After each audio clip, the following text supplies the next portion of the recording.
क्या ख्याल है आपका, यूं ही फिसल गए आ मेरे महबूबियों में मोहब्बत आन जब इस दिले ना चिल्ला के कजरी सुनाए बाबा, अरे बाबा बा, अरे चील चील चिल्ला के। दोस्तों, जो ग्रेट आर्टिस्ट होते हैं उन्हें अपनी ग्रेटनेस दिखाने की जरूरत नहीं होती। वो ऐसे काम कर जाते हैं कि अपने आप ही उनकी महानता दिखती है। दोस्तों, किशोर कुमार की बात कर रहा हूँ। आज उनकी एक ग्रेटनेस की कहानी आपको बताता हूँ। दोस्तों, एक फिल्म बन रही थी जिस फिल्म का नाम था फरेब। उस फिल्म का संगीत दिया था अनिल विश्वास जी ने, गीत लिखे थे मजरू सुल्तानपुरी साहब ने। और दोस्तों, इस फिल्म में कई गीत थे जिसमें आवाज दी थी लता मंगेशकर जी ने, किशोर कुमार साहब ने, संध्या मुखर्जी जी ने। दोस्तों, इस फिल्म के 3 गीतों में किशोर दा ने अपनी आवाज दी थी, जिसमें से एक डुएट था, एक सोलो था, और एक सोलो ऐसा था कि वो गीत किशोर दा से हो नहीं रहा था। आज इसी गीत की कहानी मैं बताऊंगा। दोस्तों, जिस गीत की मैं बात कर रहा हूँ उस गीत के बोल हैं, हुस्न भी है उदास उदास, उदास उदास है, हुस्न भी है। दोस्तों, इस गीत की जब रिकॉर्डिंग होने वाली थी, बाकी तो सारे गीत रिकॉर्ड हो गए थे, मगर इस गीत की रिकॉर्डिंग के लिए जब किशोर दा आए तो स्टूडियो में काफी कलाकार बैठे हुए थे, जैसे मन्ना डे साहब, तलत महमूद साहब, लता मंगेशकर जी, मोहम्मद रफी साहब, सभी दिग्गज कलाकार वहाँ बैठे हुए थे।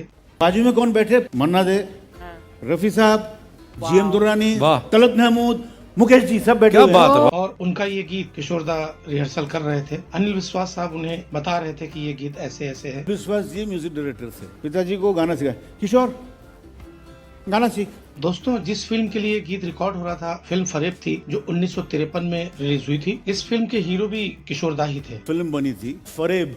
अच्छा।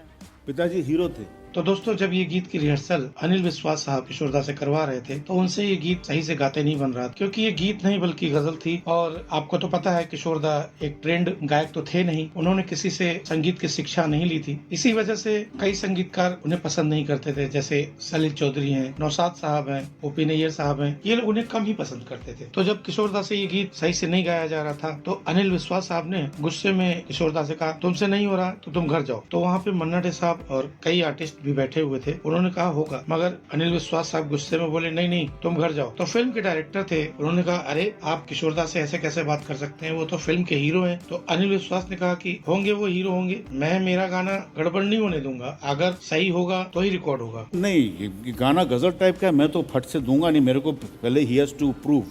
अनिल विश्वास, किशोर तू घर जा। उस स्टूडियो में और भी जो आर्टिस्ट आए हुए थे, उन्हें भी कुछ गीत रिकॉर्ड करने थे अदर फिल्मों के लिए। तो फिर किशोर दा गए नहीं घर, उन्होंने फिर से रिहर्सल करनी शुरू कर दी। और जब और आर्टिस्टों के गाने हो गए रिकॉर्ड, उसके बाद किशोर दा ने अनिल विश्वास साहब से कहा कि दादा आप गीत रिकॉर्ड करवाइए। उन्होंने एक बार रिहर्सल करके उनको बताया कि देखिए, तो अनिल विश्वास साहब ने कहा ठीक है, एक बार और देखते हैं। और वो गीत किशोर दा ने रिकॉर्ड किया और वो गीत इतना अच्छा गाया। तो बाद में गीत रिकॉर्ड होने के बाद अनिल विश्वास साहब ने किशोर दा की तारीफ की और कहा, वाह किशोर, बहुत अच्छा गाया तुमने। तो दोस्तों, ऐसे ग्रेट इंसान जो कभी हार नहीं मानते, वो थे किशोर कुमार साहब। उनकी यही महानता उन्हें ग्रेट बनाती है, महान बनाती है। तो दोस्तों, ये था किस्सा फिल्म फरेब का। दोस्तों, ये वीडियो आपको कैसा लगा? अगर वीडियो पसंद आया तो प्लीज चैनल को सब्सक्राइब करके बेल आइकन जरूर दबाइए, जिससे मेरे अगले वीडियो की नोटिफिकेशन आप तक पहुंच सके। और देखते रहिए पिक्चर्स ऑफ बॉलीवुड। धन्यवाद।